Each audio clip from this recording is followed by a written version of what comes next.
네, 오늘 고난주간 기도회 첫째 날 오신 여러분들을 주의 이름으로 환영합니다. 고난주간 기도회 동안에는 4명의 목사님들이 나오셔서 공동 기도문으로 고난주간 기도회를 진행을 하게 됩니다. 오늘 그리고 찬양, 특별한 찬양, 오늘도 찬양에 감사드립니다. 특별 찬양이 있고 그리고 하나님 말씀을 같이 나누고 다시 개인적인 기도 시간을 가지려고 합니다. 부활절 예배 때문에 교회가 지금 고민이 많습니다. 그래서 어떤 교회는 분당 쪽에 있는 교회 한 10여 개 교회는 부활절을 연기를 했습니다. 4월 27일로. 그렇게 연기해서 대면 예배, 현장 예배를 드리려고 하는 교회도 있고 또 드라이브인 예배를 기획하는 교회도 있습니다. 운동장을 빌리거나 아니면 넓은 공터를 빌려서 자가용 차에 타고 부활절 예배를 드리려고 기획하는 교회들도 있습니다. 저희도 부활절 예배만큼은 사회적 거리 유지하고 정부가 정한 예방 수칙을 지키면서 예배를 드리는 것이 저희가 해야 될 일이 아닐까 싶어서요. 그래서 부활절날 7시, 9시, 11시, 1시 4번에 걸쳐서 부활절 예배를 드리려고 합니다. 저희 교회 예배당 규모로 보면 사회적 거리 유지하고 마스크 쓰고 한 300명 정도는 안전하게 예배를 드릴 수 있어서요. 그래서 부활절 예배를 하나 더 만들어서 7시, 9시, 11시, 1시 이렇게 원하시는 분들 와서 예배 드리실 수 있고요. 나이 드신 분들이나 면역력 약하신 분들 또 자녀들을 두신 분들은 계속 온라인 예배를 드리시고 부활절이니까 그래도 교회에서 예배 드리고 싶다고 생각하시는 분들은 저희가 예배 하나에 300명 제한으로 예배를 드릴 수 있지 않을까 하는 생각이 있습니다. 아직까지는 유동적입니다. 저희가 지금 코로나 확산 사태를 좀 보면서 조정하고 최후 문자로 결과를 알려드리도록 그렇게 하겠습니다. 오늘부터 3일 동안 룻기 사경의 말씀을 같이 나누겠습니다. 룻기는 섭리를 만드시는 하나님이 어떤 분이신가를 우리에게 보여주고 있는데 오늘은 첫째 날 시련을 섭리로 만드시는 하나님에 대해서 말씀을 같이 나누겠습니다. 코로나19로 인해서 흑사병에 대한 관심이 다시 커졌습니다. 흑사병은 1347년에 13세기, 14세기에 유럽을 휩쓸어서 남부 유럽에서 시작이 돼서 북부 유럽까지 그리고 아프리카까지 확산이 돼서 무려 5년 동안 2,500만 유럽 인구가 흑사병으로 죽임을 당했습니다. 2,500만의 사망자를 낸 이 흑사병, 사람의 살갗이 새까맣게 타들어가 죽는다 그래서 흑사, 블랙데스라고 그렇게 이름이 지어졌습니다. 2,500 인구가 회복되는데 한 200년이 걸렸어요. 이 흑사병이 인류의 가장 큰 저주였습니다. 가장 큰 재앙이었어요. 그런데 이 흑사병을 통해서 하나님의 섭리가 인류 역사에 새로운 시대가 열렸어요. 그 하나가 종교개혁 시대입니다. 흑사병으로 인해서 많은 사제들이 죽었습니다. 그래서 로만 캐톨릭이 중세 시대에 로만 캐톨릭이 사제들 지원자가 없는 거예요. 그래서 무자격 사제들이 대거 임용이 됐습니다. 자격 없는 사제들이. 그로 인하여 무자격 사제들로 인한 중세의 캐톨릭의 탐욕 시대가 열려요. 그리고 신앙적으로 비신앙적인 그런 교리들이 성행하게 됩니다. 그것 때문에 1517년에 마틴 루터가 종교 개혁을 일으키게 돼요. 또 하나가 이 코로나로 인해서 중세는 봉건주의 시대입니다. 지주가 있고 영주가 있고 그 밑에 소작농들이 있었는데 많은 소작농들이 죽임을 당하면서 영주가 농사를 짓기 위해서 소작인들에게 임금을 지급하기 시작했어요. 더 많은 돈을 주는 대로 이 소작인들이 그 주인을 옮겨 다니는 그런 일들이 일어나게 됐습니다. 여기서 자본주의가 시작이 됩니다. 결국에 임금을 감당하지 못한 영주들이 스스로 파업을 선언하고 그리고 여러 가지 그 경제적 붕괴로 인해서 이제 자본주의라는 게 처음 시작이 되게 됩니다. 무엇보다도 신본 중심의 이런 중세 캐톨릭이 무너지면서 르네상스 시대가 열려요. 그래서 흑사병은 인간 중심의 르네상스 문화와 르네상스 철학, 유럽의 새로운 그 인간 정신 중심의 철학을 시작하는데 결정적 근대화의 문을 연 것이 바로 흑사병이었습니다. 그리고 흑사병으로 인해서 이제 르네상스 시대의 문이 열리게 됩니다. 이렇게 인류의 가장 큰 재앙이고 저주였지만 그것으로 인하여 근대 사회의 새로운 시대가 열린 거예요. 자본주의, 그 다음에 르네상스, 여러 가지 그 인간 중심의 문화, 철학들, 이런 근대주의의 새로운 체제들이 드러나기를 시작했습니다. 하나님은 어떤 분이십니까? 우리가 당하는 시련과 어려움을 하나님의 새로운 섭리로 만들어 내시는 하나님이십니다. 영국의 선교사요, 가정사역자인 로이 해션 그 선교사가 당신의 옷자락으로 나를 덮으소서라는 룻기 강해서를 쓰셨습니다. 이 책에서 로이 해션은 나오미는 구약의 탕녀라 그랬어요. 누가복음 15장에 돌아온 탕자를 비유해서 나오미야말로 구약의 탕녀라고 그렇게 묘사를 했습니다. 왜냐하면 1장 21절에 돌아온 탕자하고 나오미의 고백이 똑같기 때문에 그렇습니다. 1장 21절에 세번역에 보시면 나는 가득 찬 채로 이곳을 떠났습니다. 그러나 주께서는 나를 텅 비어서 돌아오게 하셨습니다. 나는 풍족하게 나갔다가 이제 빈손으로 돌아오게 되었다고 고백을 했습니다. 돌아온 탕자도 똑같은 고백을 합니다. 누가복음 15장 13절 세번역에 보시면 작은 아들이 제 것을 다 챙겨서 먼 지방으로 가서 어떻게 했어요? 거기서 방탕하게 살면서 재산을 다 낭비하고 빈손으로 돌아온.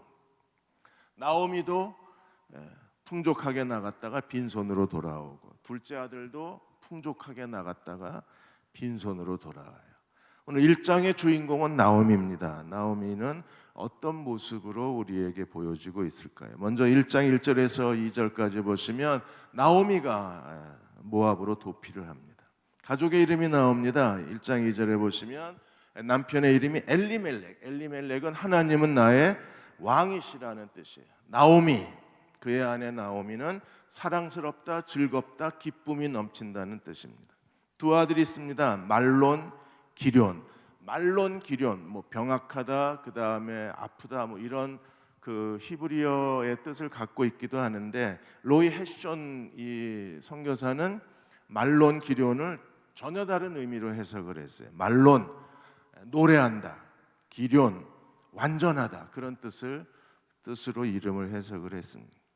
그렇게 되면 엘리멜렉 나오미의 가정은 가장 하나님 중심의 완벽한 가정입니다. 왜냐하면 하나님은 나의 왕이시다라고 고백하는 그 가정은 어떤 가정이에요? 언제나 기쁨이 넘칩니다. 그리고 하나님을 찬송합니다. 그리고 하나님의 은혜로 완전한 가정이 되는 거예요. 그러므로 엘리멜렉, 나오미, 그리고 말론, 기럨, 하나님 중심의 가정에 축복받은 가정의 모습을 우리에게 보여주고 있어요. 그러나 어떤 일이 벌어졌습니까? 1장 1절에 사사가 치리하던 때, 아마 기드온 시대라고 해석하는 분도 계십니다. 그 땅에 흉년이 들었어요. 하나님의 언약의 땅에 흉년이 들면 어떻게 해야 되나요?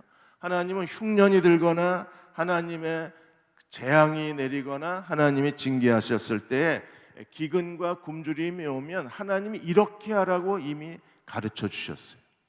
어떻게 하라고 말씀하셨습니까? 역대하 7장 13절 14절에 하나님이 이렇게 말씀하십니다. 홍내가 하늘을 닫고 비를 내리지 아니하거나, 가뭄과 흉년입니다.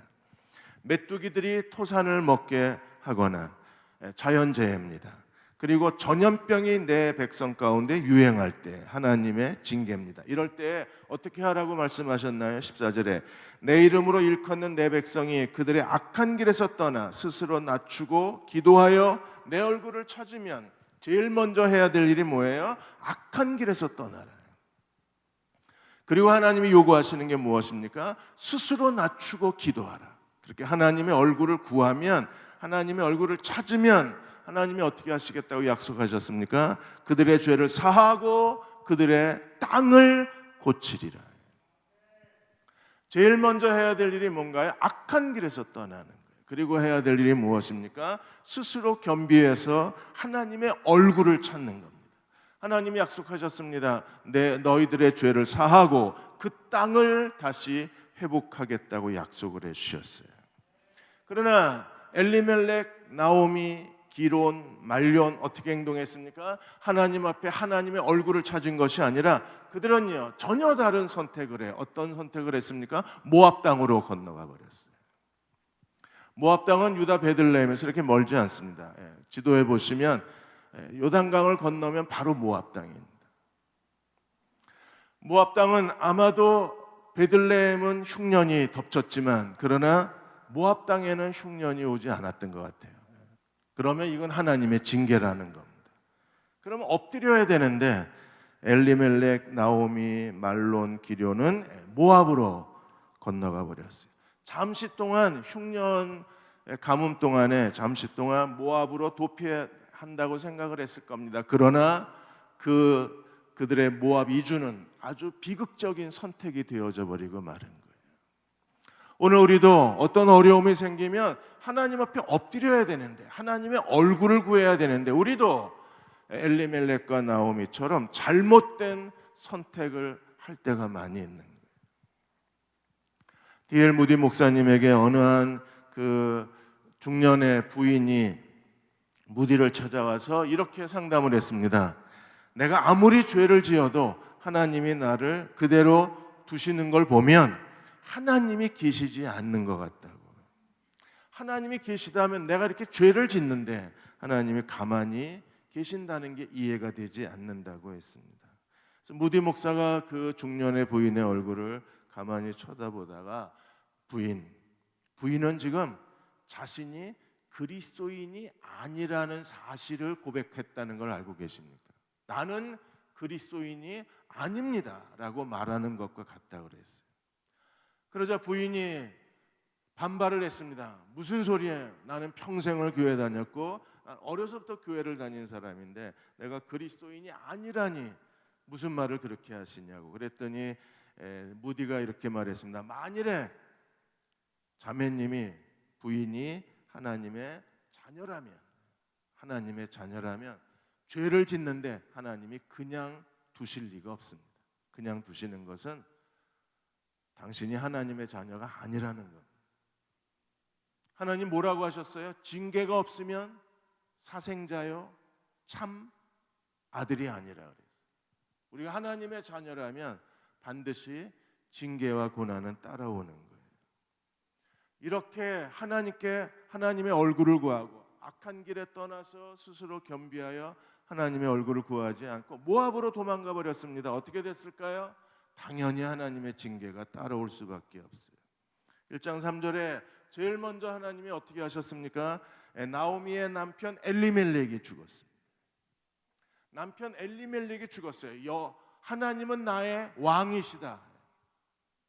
그들이 정말 하나님이 그들의 왕이심을 고백했다면 그들은 베들레헴에 남아 있었어야 돼요. 그러나 도망가 버렸습니다. 그러자 하나님이 엘리멜렉을 데려가 버리셨어요. 깨달아야 되지 않나요? 남편이 죽었습니다. 모압 땅에서, 이방인 땅에서 남편이 죽었습니다. 그러면 깨달았어야 돼요. 그러나 어떻게 했습니까? 나오미는 4절에 두 아들을 모압 여자하고 결혼을 시킵니다. 그들은 모압 여자 중에서 그들의 아내를 맞이하였는데 하나는 오르바, 하나는 루시였어요. 남편이 죽었습니다. 깨닫고 다시 약속의 땅으로 돌아왔어야 돼요. 그러나 나오미는 두 아들을 모압 여자하고 결혼시킵니다. 하나님이 절대 금지하신 게 뭐예요? 모압 여자하고 결혼하지 말라고요. 모압 족속은 여호와의 총회에 들어올 수 없다고 하나님이 계속 율법에 경고하셨음에도 불구하고 나오미는 더 하나님의 말씀에서 멀어지는 거예요. 두 아들을 모압 여자하고 결혼을 시켰어요. 하나님이 그냥 두시면 버림받은 사람입니다. 그러나 하나님은 어떻게 하셨어요? 5절에 말론과 기럨 두 사람이 다 죽었어요. 10년 만에 세 남자가 다 죽은 겁니다. 엘리멜렉, 말론, 기럨 세 남자가 다 죽고 이제 누구만 남았어요? 세 과부만 남은 겁니다. 나오미에 대해서 이렇게 말합니다. 말론과 기럨 두 사람이 다 죽고 그 여인은 누구예요? 나오미는 두 아들과 남편의 뒤에 남았더라. 다 죽고 나오미만 홀로 남아있게 된 거예요. 우리는 이러한 일들을 하나님의 징계라고 얘기합니다. 그런데 로이 해션 선교사는 하나님의 징계가 아니라 하나님의 손길이라고 말합니다. 구원받은 그리스도인에게는 더 이상 죄에 대한 하나님의 징계가 없대요. 그것도 하나님의 징계, 하나님의 어떤 하나님의 저주, 그거보다는 하나님의 사랑의 손길이라고 부르는 게 더 올바른 해석이라고 했습니다. 그럴 수 있습니다. 왜냐하면 하나님이 우리를 징계하시는 목적이 어디 있어요? 하나님께로 회복시키기 위한 거기 때문에 징계로 끝나는 게 아니라 징계는 반드시 회복을 위한 거예요. 시련으로 멈추는 게 아니라 그 시련을 섭리로 만들어내시는 하나님이십니다. 그러므로 어쩌면 구원받은 진실로 회심한 하나님의 자녀로 거듭난 그리스도인에게는 하나님의 징계가 아니라 하나님의 사랑의 손길일 수도 있습니다. 나오미가 어떤 상황이 됐나요? 1장 20절에 나오미의 그 상황에 대해서 나오미가 이 베들레헴에게 돌아가서 베들레헴 동네 사람들에게 뭐라 그랬어요? 나를 나오미라 부르지 말고 즐거움이라 부르지 말고 사랑스럽다고 부르지 말고 마라 괴로움이라고 불러라. 왜요? 전능자가 나를 심히 괴롭게 하셨습니다. 하나님이 나오미, 엘리멜렉, 기럨, 말론 그 가정을 정말 심히 괴롭게 하셨어요. 그리고 21절에 다시 이렇게 나오미가 고백합니다. 내가 풍족하게 나갔더니 여호와께서 내게 비어 돌아오게 하셨느니라. 풍족하게 갔다가 빈 털터리로 돌아오게 하셨습니다. 여호와께서 나를 뭐 하시고? 징벌하시고 전능자가 나를 어떻게 하셨어요? 괴롭게 하셨다 그랬어요. 나를 징벌하셨다, 나를 괴롭게 하셨다, 나를 심히 괴롭게 하셨다. 그런가요? 하나님이 괴롭게 하시는 걸로 끝내는 것이 아니라 하나님은요, 왜 괴롭게 하시나요? 왜 우리를 어렵게 하십니까? 하나님의 새로운 목적, 하나님의 회복, 하나님이 우리를 하나님께로 되돌리기 위해서 하나님이 우리를 괴롭게 하시는 거예요. 남편이 죽고 두 아들이 죽고 이제 나오미는 아무것도 남아있지 않습니다. 노래는 그치고 즐거움은 사라져버렸어요. 하나님은 나의 왕이시다. 하나님의 통치가 보이지 않습니다. 그런 과정 가운데에서 하나님이 어떻게 하셨습니까? 그 나오미에 대해서 이런 어려움을 주시고 삶의 밑바닥까지 내려가게 하신 것은 그냥 형벌로 그치는 게 아니라 하나님이 나오미의 가정을 통해서 하나님의 새로운 회복을 이루어내신 하나님이십니다. 고린도후서 5장 19절에 바울도 이렇게 얘기했습니다. 하나님께서 그리스도 안에 계시사 세상을 자기와 화목하게 하시며 그들의 죄를 그들에게 돌리지 아니하시고. 우리의 죄값을 누가 다 치르셨어요? 그리스도가 십자가에서 우리의 모든 죄값을 치르셨습니다. 그리스도께서 십자가의 나무에 매달리심으로 우리를 대신하여 모든 저주를 담당하신 분이십니다. 그 예수님을 믿으십니까? 그렇다면 오늘 예수 그리스도를 믿는 우리들이 우리의 죄로 인하여 받는 고통은 단순히 죄의 저주가 아닙니다. 그것은요, 하나님의 은혜의 손길이에요. 하나님이 우리에게 우리가 잃어버린 것들에 대한 하나님의 새로운 섭리를 드러내 주시는 것입니다. 그러므로 우리는 고난과 시련 속에서 반드시 하나님이 우리에게 어떤 것을 회복하길 원하시는지 하나님의 계획, 하나님의 뜻, 하나님의 인도하심을 반드시 찾아내야 돼요. 하나님은 그것을 이루어내시는 겁니다. 우리가 잘 아는 것처럼 나오미와 룻이 베들레헴에 돌아왔어요. 두 과부만 돌아왔습니다. 거기서 인생이 끝났나요? 아니요. 하나님은 나오미와 룻을 통해서 그 룻으로 하여금 메시아 족보의 여인이 되게 하심으로 하나님께서 그 메시아 족보의 위대한 여인으로 나오미와 룻을 그 가운데 두셨던 거예요. 그들은 모든 걸 잃었습니다. 그러나 하나님은 새로운 섭리를 시작하신 하나님이셨어요. 우리의 모든 고난은 그냥 고난으로 끝나는 게 아니에요. 괴로움으로 끝나는 게 아닙니다. 슬픔으로 끝나는 게 아닙니다. 반드시 그 안에 하나님이 우리에게 주시고자 하시는 하나님의 섭리가 들어있어요. 코로나19로 인하여 예배드리지 못한 채 이렇게 온라인으로 예배를 드리고, 그리고 전 세계의 많은 나라에서 자택에 머물라는 폐쇄 명령이 내리고 일자리를 잃어버리고 많은 사람들이 실직의 공포에 빠져 있습니다. 이런 일들이 그냥 인간에 대한 재앙으로 끝나는 것이 아니라 우리는 찾아내야 돼요. 하나님이 이 가운데 우리를 위해서 무엇을 하고 계신지, 그분의 은혜, 그분의 섭리, 그분의 뜻을 찾아내야 돼요. 그리고 그것을 통해서 하나님은 우리에게 새로운 길을 열어주시는 하나님이십니다. 빌립보 1장 29절에 보시면 그리스도께서 우리에게 믿음, 그리스도를 믿는 믿음뿐 아니라 그를 위하여 고난도 받게 하셨다 그랬어요. 그러므로 그리스도를 믿는다는 것은 그리스도를 위하여 고난받는다는 것과 같은 말입니다. 그리고 그 고난에는 우리를 향한 하나님의 새로운 섭리가 들어있는 거예요. 스펄전 목사님이 노스 햄프셔에 있는 그 침례교 목사 맥 목사님에 대한 이야기를 그분이 글에 쓰셨습니다. 이분은 군인이었습니다. 제대하고 나서 신학을 공부하고 그리고 침례교 목사가 됐습니다. 한 번은 글래스고우에 설교하러 갈 기회가 있었는데 그 글래스고우 그 변두리에 어머니가 살고 계셨어요. 어머니는 아주 나이가 많이 있으셨는데 요양원에 머물고 계셨습니다. 그래서 설교하러 가면서 요양원에 계신 어머니를 뵙기를 원했습니다. 요양원에 계신 어머니를 찾아갔지만 어머니는 그 맥 목사님을 알아보지를 못했습니다.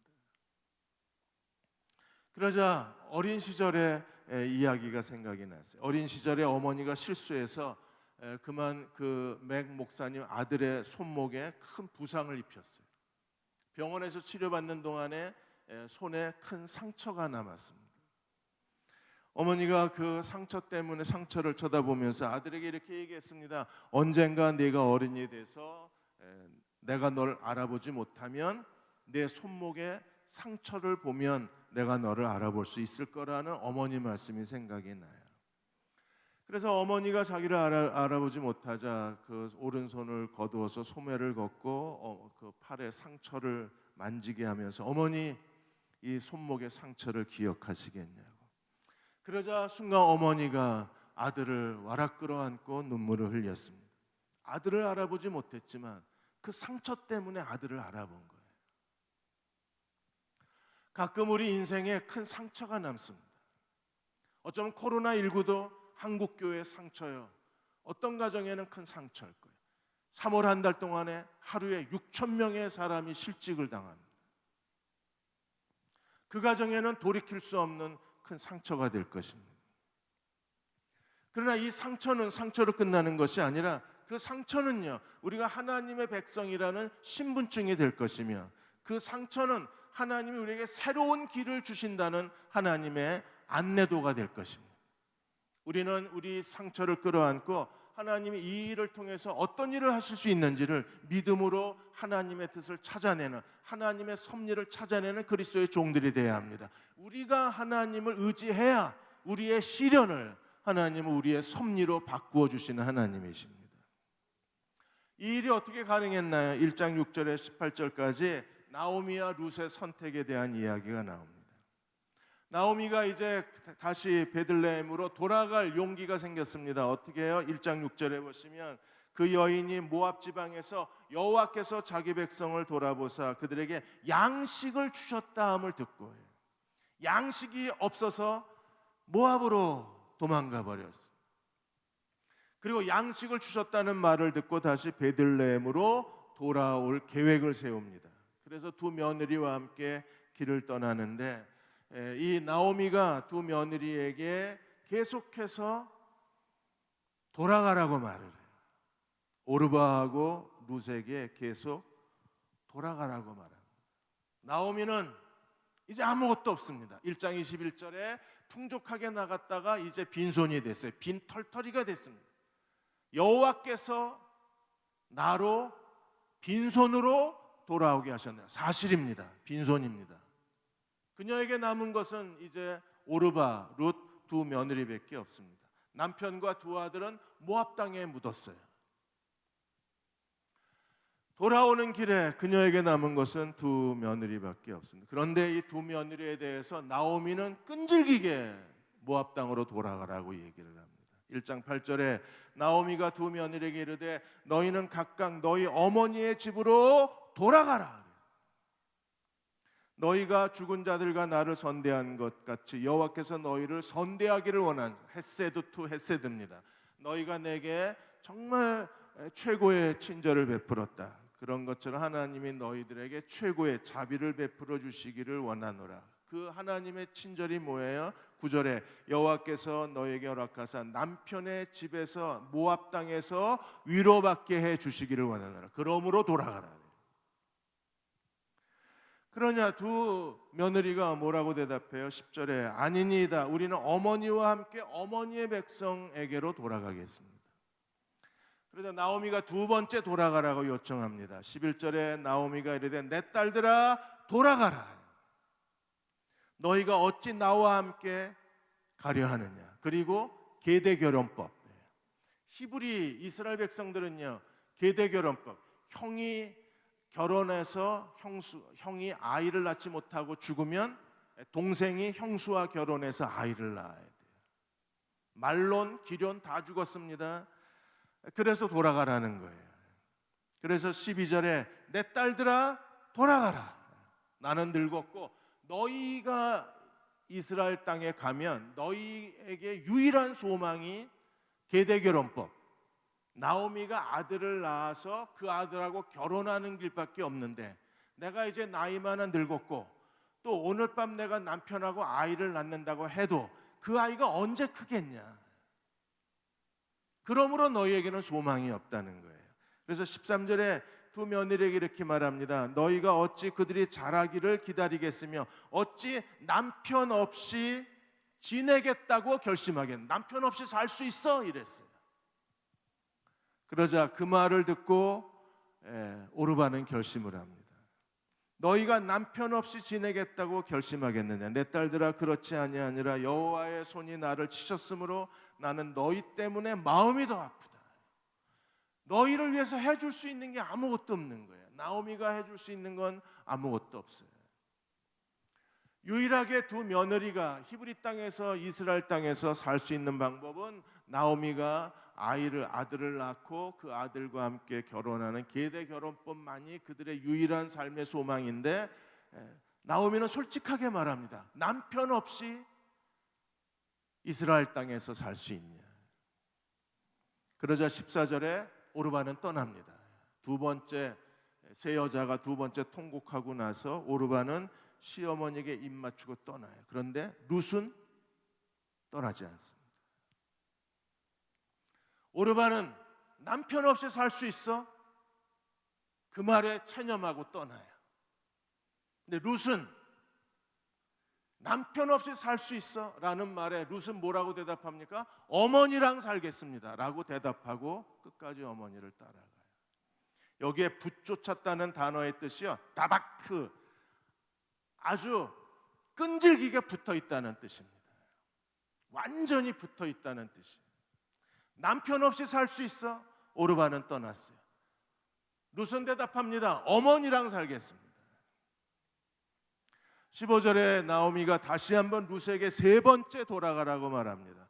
보라, 내 동서는 그 백성과 그 신들에게 돌아갔나니 너도 동서를 따라 돌아가라. 세 번째 돌아가라고 간곡하게 룻에게 요청을 했습니다. 그러자 16절 17절에 룻이 이렇게 대답합니다. 내게 어머니를 떠나 어머니를 따르지 말고 돌아가라고 강권하지 마옵소서. 이게 이제 룻의 신앙 고백이에요. 이 신앙 고백이 16절 17절이 룻이 진심으로 회심한 사람이라는 것을 증거한다 그랬어요. 룻은 단순히 어머니를 따라서 그 이스라엘 백성으로 귀화한 것이 아니라 어머니의 하나님께 신앙 고백을 하고 회심한 사람으로 유대 이스라엘 백성의 공동체, 이스라엘 백성들의 언약 안으로 들어갔다고 그렇게 해석하고 있습니다. 룻이 이렇게 고백합니다. 어머니께서 가시는 곳에 나도 가고 어머니께서 머무시는 곳에 나도 머물고 어머니의 백성이 나의 백성이 되고 어머니의 하나님이 나의 하나님이 되리니 어머니께서 죽으시는 곳에서 나도 죽어 거기 묻힐 것이라. 어머니가 가는 곳에, 어머니가 머무는 곳에, 어머니의 백성이, 어머니의 하나님이, 어머니가 죽으시는 곳에 남편 없이 살겠냐? 오르바는 떠났지만 룻은요 어머니랑 같이 살겠답니다. 나오미에게 남은 사람은 며느리밖에 없어요. 이미 결혼한 룻에게 남은 사람도 시어머니 나오미밖에 없어요. 마지막 남은 사람들이 서로 끝까지 따라가는 거예요. 그래서 어머니가 죽으시는 곳에 나도 거기 죽어 거기 묻힐 것이라. 만일 내가 죽는 일 외에 어머니를 떠나면 여호와께서 내게 벌을 내리시고 더 내리시기를 원하나이다. 룻은 어머니랑 살겠다고 그렇게 결단하고 고백을 합니다. 3번이나 돌아가라고 요청을 했는데 룻은 다박 어머니에게 붙어 있어요. 어머니의 하나님이 나의 하나님, 어머니의 백성이 나의 백성. 그리고 어머니가 죽는 곳에 나도 거기 묻힐 것이라. 죽는 일 외에 내가 어머니를 떠나는 일이 없을 것이라고 말합니다. 어쩌면 룻은요 큰 실수를 하고 있는지 몰라요. 오르바가 현명한 여자일 수도 있어요. 모압과 이스라엘은 서로 적대 관계입니다. 그런 이스라엘 땅에 가서 이스라엘 백성들에게 환영을 받을 수 있나? 다시 두 여자가 베들레헴에 돌아간다고 해서 그들에게 새로운 생존의 길이 있는가? 전혀 아무것도 지금 준비된 게 없어요. 그들에게 하나님이 유업으로 주신 땅이 있었을 텐데 그 땅은 벌써 10년이나 방치해뒀습니다. 누구의 소유가 됐는지도 모릅니다. 땅이 있다고 해도 농사 지을 남자가 없습니다. 도대체 두 여자가 베들레헴에 가서 어떻게 살겠다는 건지 아무 대책도 없고 계획도 없고 미래도 없고 소망도 없습니다. 그런데 룻은 말하기를 어머니가 가는 곳에 나도 가겠습니다. 죽는 일 외에 나는 어머니를 떠나지 않겠습니다. 그리고 다박 나오미에게 달라붙었습니다. 그리고 하나님께서 어떻게 하셨어요? 이 두 여자를 통해서 하나님은 정말 새로운 일을 하신 거예요. 룻기 4장 16절 17절에 하나님께서 나오미 룻을 통해서 어떤 일을 하셨습니까? 이 룻이 결혼을 해서 보아스하고 결혼을 해서 아이를 낳아 주었는데 그 아이가 어떤 아이예요? 4장 16절에 나오미가 아기를 받아 품에 품고 그의 양육자가 되니 그의 이웃 여인들이 그에게 이름을 지어주되 나오미에게 아들이 태어났다고 그 이름을 오벳이라 하였는데 오벳은 누구예요? 다윗의 아버지 이새의 아버지예요. 다윗의 할아버지입니다. 그리고 룻은 메시아 다윗 가문의 메시아의 여자가 되는 그 영광스러운 자리로 하나님이 룻의 인생에 하나님의 섭리를 드러내신 거예요. 오늘 우리가 해야 될 일이 무엇입니까? 다박 그냥 계속 가는 겁니다. 끝까지 물고 늘어지는 거예요. 코로나19 이게 한국 교회를 어떻게 변화시킬지 아무도 모릅니다. 그러나 중요한 한 가지, 우리가 미래를 예측한다고 미래를 준비할 수 있는 건 아니에요. 중요한 건 오늘 우리가 하나님께 달라붙어서 끝까지 가는 겁니다. 한국의 경제, 세계 대공황, 그럴 수 있습니다. 어떤 경제 위기가 올지 모릅니다. 한국은 이번 총선이 지나면 또 그런 국가 부채가 점차 더 늘어나게 될 것입니다. 이 땅에서 살 수 있나? 막연한 불안함이 우리 안에 있을 수 있어요. 그러나 중요한 것은요, 룻의 선택입니다. 우리는 끝까지 끝까지 가는 거예요. 우리가 그 하나님의 손을 잡고 끝까지 가면 하나님은요, 우리의 인생의 여러 시련과 어려움을 하나님의 섭리로 완전히 바꾸어 주신 하나님이십니다. 그리고 그분의 영광을 드러내어 주실 것입니다. 조용무 목사님이 고난수업이라는 책을 쓰셨습니다. 이분이 그의 인생에 3번의 아주 지독한 고난을 겪으셔야 하셨어요. 그리고 마침내 하나님의 부르심을 받고 목사가 되셨습니다. 서울대 가난한 가정에서 태어났는데 서울대 법대를 졸업하시고 고학으로 공부하셔서 서울대 법대 졸업하시고 23살에 특채로 사무관으로 공무원 생활을 시작하셨어요. 그러다가 27살에 뺑소니 교통사고를 당하게 됩니다. 그래서 오른쪽 다리를 쓰지 못하는 지체 장애인이 돼요. 장애인이 되니까 그 당시만 해도 정부에서 권고사직으로 내보내버리고, 그래서 술을 마시기 시작하고, 그리고 인생의 방황을 하면서 몇 번이나 자살을 결심하게 됩니다. 이렇게 더 살 수 없다는 생각이 들어서 그래서 이력서를 냈는데 서울 법대 출신임에도 불구하고 장애인이라는 이유 때문에 이력서가 받아들여지지 않는 거예요. 110번 이력서를 냈습니다. 110번. 그래서 110번째에 보험회사에 취직이 돼요. 보험회사. 그 당시에 뭐 그 장애인이 운전하고 다닐 수도 없는 상황이었으니까, 지금은 이제 장애인이 운전할 수 있게 자동차가 다 개조가 되지만 그 당시에는 다닐 방법이 없으니까, 그렇다고 목발 짚고 먼 길을 다닐 수 없으니까 자전거를 배웠어요. 다리 하나로 자전거 타는 법을 배워서 그렇게 다니면서 악착같이 보험을 팔아서 보험 왕자리까지 올라갔어요. 몇 년 동안에 보험을 제일 많이 판 보험 왕이 됐어요. 근데 보험 왕이 되고 나서 갑자기 우울증이 도졌어요. 그래서 또 자살을 시도하고 정신병원에서 치료를 받고 고통스러운 날을 보냈습니다. 그리고 3번째 시련이 덮쳤습니다. 어느 날 몸이 너무 좋지 않아서 병원에 가서 검진을 받았는데 편도암 말기 판정을 받습니다. 그리고 그 암이 온몸에 전이가 돼서 회복이 어렵다고 했는데도 그래도 수술해보자. 그리고 수술하고 나서 병실에서 조용무 목사님이 바닥에 엎드립니다. 그리고 마침내 하나님을 만나요. 하나님의 은혜를 만납니다. 기도하는 가운데 하나님께서 그분의 마음속에 이렇게 말씀하셨어요. 이제 밑바닥까지 다 내려갔는데, 이제는 아무 쓸모없는 인간이 됐는데, 그제서야 하나님 말씀하시기를 이제 내가 너와 해야 될 일이 있다. 너와 해야 될 일이 있다. 네가 나와 함께 하겠느냐? 네가 나와 함께 한다면, 나를 의지한다면 내가 너와 해야 할 일이 있다. 그게 바로 목회자로의 부르심이었어요. 기적같이 암이 났어요. 그리고 신학을 하고 목사가 되어서 지금 많은 절망에 빠진 사람들에게 위로를 주고 있습니다. 밑바닥까지 갔을 때 하나님이 찾아오신 거예요. 그리고 말씀하시기를 너와 할 일이 있다. 자기 인생에 아무것도 기댈 게 없다고 생각을 했어요. 이제 인생이 끝났다고 생각을 했어요. 지체장애인에다가 암 말기 환자, 우울증, 자살의 흔적, 인생에 뭐가 남았겠어요? 그런데 하나님 말씀하시기를 너랑 할 일이 있다고 하셨어요. 섭리가 있는 거. 그 하나님을 의지하는 저와 여러분 되시기를 주의 이름으로 축원합니다.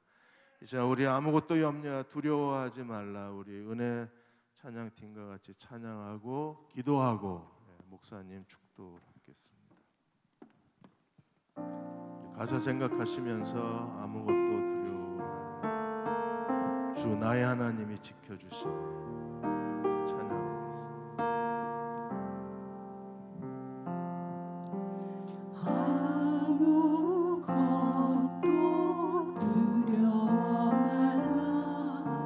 주 나의 하나님이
두려워 말라. 주 나의 하나님이 지켜주시네. 주 나의 하나님이 지켜주시네. 놀라지 마라. 놀라지 마라. 겁내지 마라. 주님 나를 지켜주시네. 내 마음이 힘에 겨워. 내 마음이 힘에 겨워 지칠지라도 주님 나를 지켜주시네. 세상의 엉망과 몰아칠 때도 주님 나를 지켜주시네. 주님 나를 지켜주시네.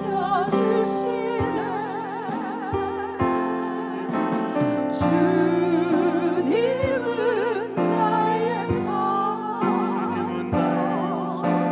주님은 나의 주님은 나의 소망.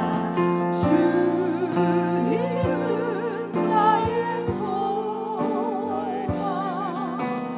나의 힘이 되신 주님은 나의 산성. 주님은 나의 산성. 주님은 나의 요새. 주님은 나의 요새. 주님은 나의 소망. 나의 힘이 되시며. 자, 우리 같이 기도하겠습니다. 주님, 끝까지 주님만 따라가게 하여 주옵소서. 내가 죽는 일 외에 어머니를 떠나면 여호와께서 내게 벌을 내리시고 더 내리시기를 원하나이다. 룻은 그 어머니 나오미를 통해서 하나님의 섭리를 찾아냈습니다. 하나님, 우리가 주님만 끝까지 따르게 하여 주옵소서. 어떤 시련, 어떤 어려움, 어떤 고난이 있어도 주님의 손을 놓지 않게 하여 주시고 끝까지 주님께 달라붙어 있는 그리스도의 종들이 되게 하여 주셔서 주님만 바라보게 하여 주옵소서. 주님과 동행하게 하여 주옵소서. 이 어려움을 주께 드립니다. 나를 향한 하나님의 섭리를 드러내어 주옵소서. 우리 이 시간 잠시만 통성으로 기도하겠습니다. 아버지 하나님, 우리에게 말씀하여 주옵소서. 아버지의 뜻을 보게 해주시기 원합니다. 하나님의 섭리를 드러내어 주옵소서. 아버지의 거룩한 일들이 우리 가운데 이루어지기를 원합니다. 하나님, 우리에게 말씀하시고 하나님 축복하시고 인도하여